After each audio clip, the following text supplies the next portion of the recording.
and we say, okay, let's go here, let's do, I want slideshow, I want from current thing. So we finished that bit where and now we're on heat transfer mechanisms, and there's 3 transfer mechanisms. There is conduction, convection, and radiation. So conduction, convection, and radiation. Think of it this way. Conduction is the transfer of thermal energy when atoms cannot move past each other. So they pass the energy from atom to atom to atom. And convection is the transfer of heat when the atoms can move past each other. And so if you imagine if we have a fire at that side of the room and a lake at that side of the room, and we've all got buckets, we could form 2 lines. And one person could always get the water out of the lake and pass it down, and the other person always throws it on. So your job might be, I just pass buckets this way. That's all I do in this firefighting. And the other line, they pass the empty buckets back. That's conduction, because me as an atom never go over there. I pass the energy, I pass the water, but I never go over there.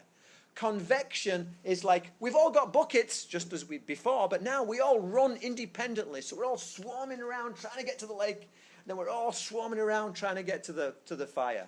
Much more chaotic, which is why there's no equation for it, because it takes chaos theory to kind of figure out what's going on. It's kind of like, it's complicated.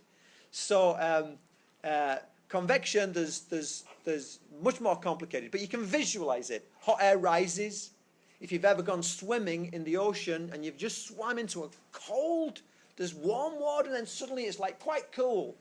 It's because you're in a convection current and you're in a cold stream. And then the third thing is a different mechanism altogether, which is radiation. Everything glows. So the coldest ice cube glows. It glows with a color which is redder than the reddest red that you can imagine. And if you go down to liquid nitrogen, glows. And if you went down to something just like, a fraction of a degree above absolute zero, it glows. It glows the redder and redder and redder as you go colder. And on the other side, things that are hotter glow. They glow bluer than the bluest blue that we can imagine. In fact, we have names for those because we've been able to detect them. And we call those basically ultraviolet, and then X-rays, and then gamma rays. Okay. Okay, there's the hand waving bit. Now, what about the mathematical bit? So first of all, we want to know how much energy per second flows from one place to another. And so we're talking about energy per second, which is power.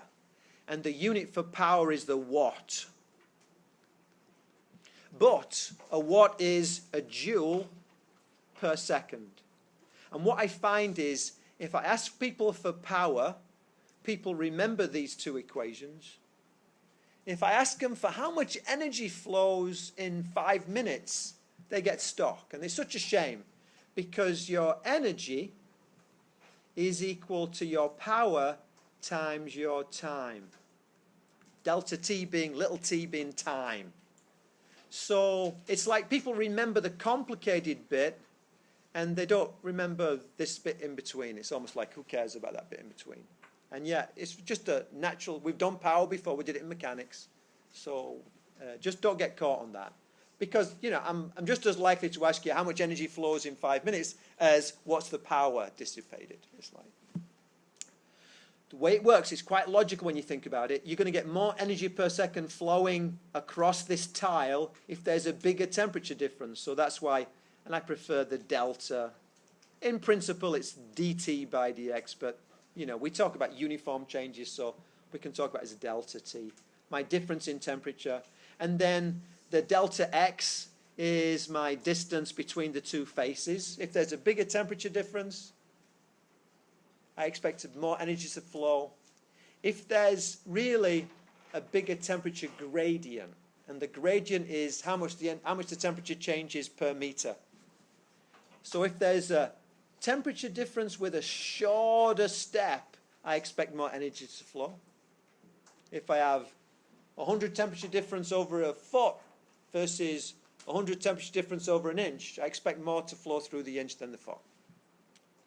And then the area, of course, if I make this thing twice the area, there's twice as many avenues for the energy to flow, so that makes sense. And then I want things to work out. I mean, there's nothing else. It's not dependent on the mass. It's not dependent on the density. The color doesn't matter. It's just these things. And then the way you get an equation out is you put some constant in. And this constant is called the constant of thermal conductivity. This is the kind of thing that you can't work out from first principles. You get it by looking in an engineer's handbook, basically. Is that a question? Yes. What's the case? I'm sorry? The K, was it? It's called the constant of thermal conductivity.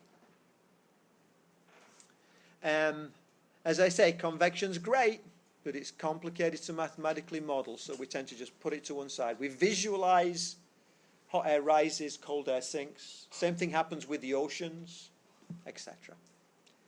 And then the third temperature is interesting. There's not often a situation where we have T to the fourth, anything to the fourth. This is quite remarkable. If I double the temperature, then I don't get twice the power radiated. I don't get 4 times the power radiated. I don't get 8 times the power radiated.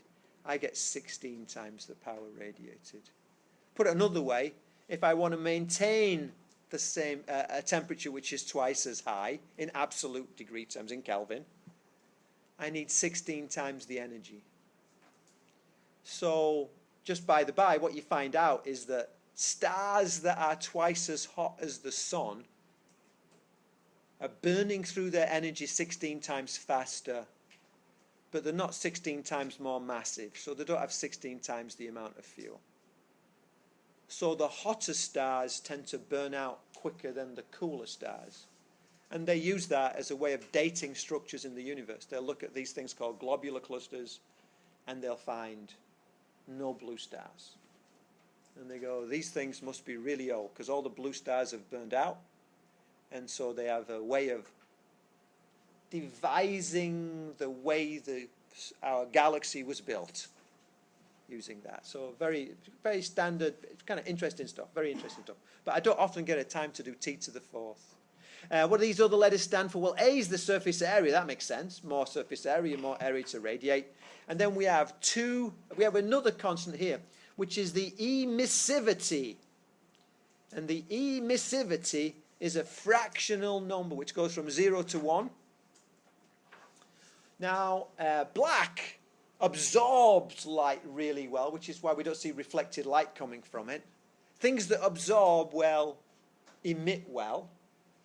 So the emissivity for black would be close to 1. The emissivity for white would be close to 0. So emissivity goes with basically, how good it is at emitting light. And then sigma. Sigma is your constant of proportionality. Remember, you put down your things that matter, and then to make the numbers work out, you put a constant proportionality in. The constant proportionality up here was K. Constant proportionality down here is sigma. Stefan Boltzmann's constant. So you don't have to know that number, just know it exists, etc. This is Stefan's law. Oh, I've spelt Stefan in 2 different ways. I'm sure one of them is wrong, and I'm pretty certain that should be an F. Man. This is Stefan. So 3 different mechanisms. Let's do some of those. A rod is 2 meters long, has a cross-sectional area.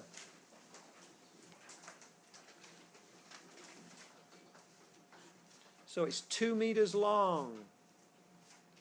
Has a cross-sectional area of 20 square centimeters.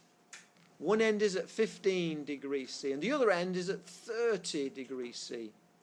Material has a coefficient of thermal conductivity of 4 joules per degree C meter second.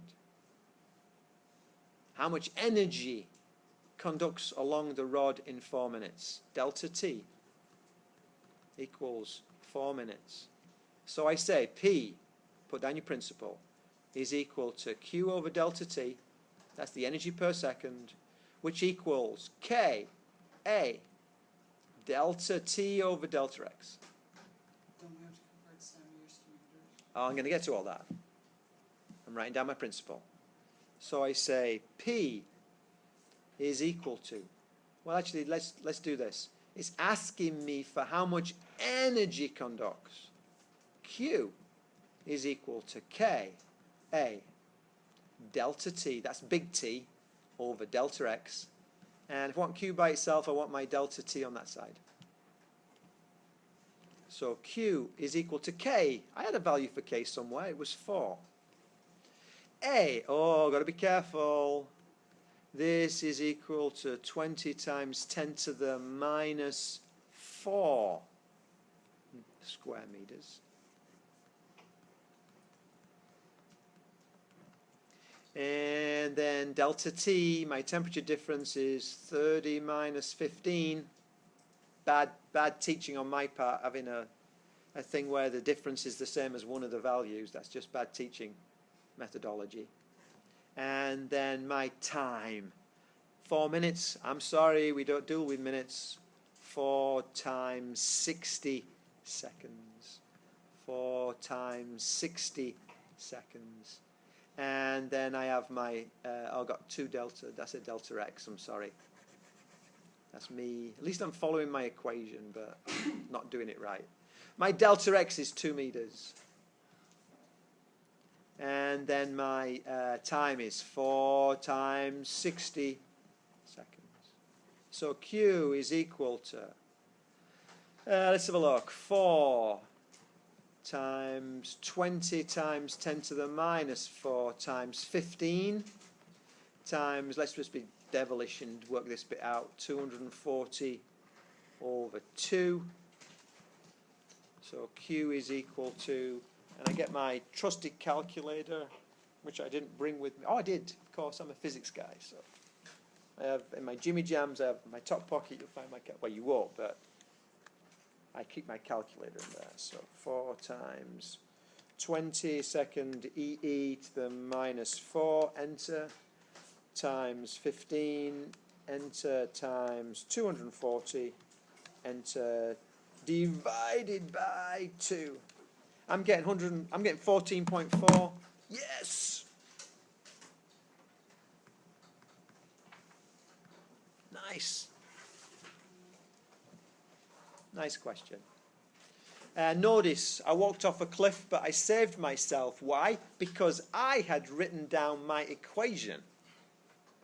If I was one of these people who say, I don't need equations, I'm just going to put the numbers down, because all that counts is the final answer, I would have not been able to glance at my page and see that, oh, I've got delta T down twice, that can't be right, and realized I made a mistake, and therefore I would have just walked off the cliff. So writing your equations down really does help. On this, what I find is people will sometimes be able to work out P, sometimes won't be successful in converting their units, even though it's like the end of Physics 1. The saddest thing I find is people will leave me in minutes. And it's like, man, you know, I mean, heartbreaking all over the table as I'm grading. It's like, so don't break my heart. Just think about these basic things. Next one, 200 degrees C, spherical body has a surface emissivity, so E is equal to 0.3. What are the units for E? There are no units for E. It's a fractional figure of merit. And the radius equals 4 meters, and the temperature, T, is equal to 200 degrees C. And I didn't actually put it down actually, because I don't know why I didn't put down the letter, but sigma is equal to, I'm going to say 6 times 10 to the minus 8 watts over square meter Kelvin to the 4th. Oh, look, there's a clue. Watts, square meters, and temperature to the 4th. That might help you with the equation if you think about it. So What do? Light's radiating off in all directions. Are we allowed to memorize what the sigma equals? No, we've never had to memorize anything like that. Okay. And you won't be asked to memorize something like that. I'll tell you if you need to memorize something like that. I'd never ask you to do that. Okay. So, then we go, okay. Power is equal to Q over delta T, which equals sigma eta A T to the fourth. All I know, frankly, is that there's a sigma, an eta, an A, and a T, and I know the T is to the fourth because that's the unusual bit. So power is equal to my sigma, which is 6 times 10 to the minus 8, times eta, which is 0.3,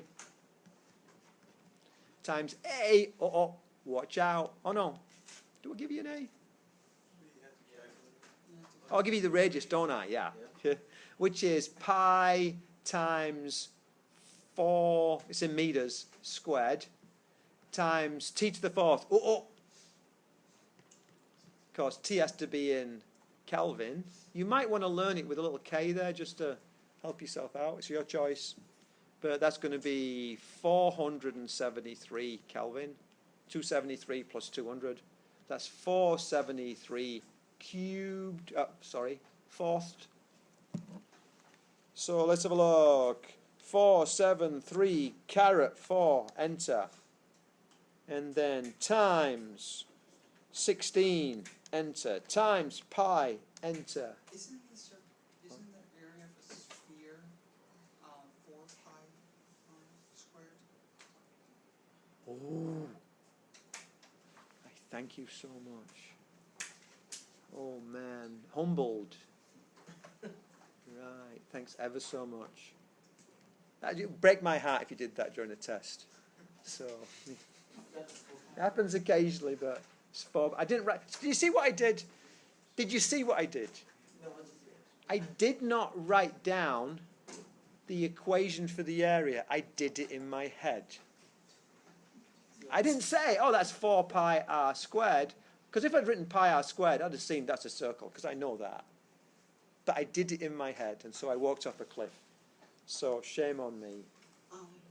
Yep. Can we just leave the E as E? In a test, you would do, but occasionally, when I'm doing examples with you, I want to work them out. Sigma. Yeah. No, sigmas. Yeah, you can leave the sigma as a sigma. Yeah.